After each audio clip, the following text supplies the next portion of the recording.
Isang dasal para sa aking buong pamilya. Panginoon, maraming salamat sa aking pamilya. Maraming salamat at lagi silang andyan. Sila po ang aking inspirasyon, ang aking lakas.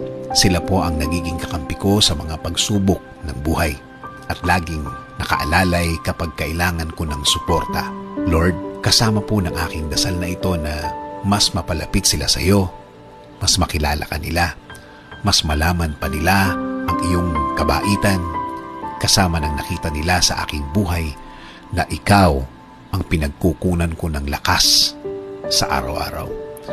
Kasama na rin ang aking dinadasal na tulungan niyo rin ang bawat isa sa kanila sa tuwing kailangan nila ng tulong ninyo, Lord. Tulad na lang ng pagtulong na ginagawa mo para sa akin. Every time na kailangan ko po ng tulong niyo, palagi niyo silang samahan at protektahan sa lahat ng oras. Alam ko po na napakadelikado na sa labas at kailangan nila ng proteksyon ninyo sa mga buhay nila, kasama na ang kani-kanilang mga trabaho. Ikaw, Panginoon, ang nakakaalam ng lahat ng kanilang pinagdadaanan. Alam mo kung anong mga pagsubok ang dumadating sa kanila. At alam ko, Lord, na ikaw lang ang makakatulong at makakasuporta sa kanila dahil alam mo ang kani-kanilang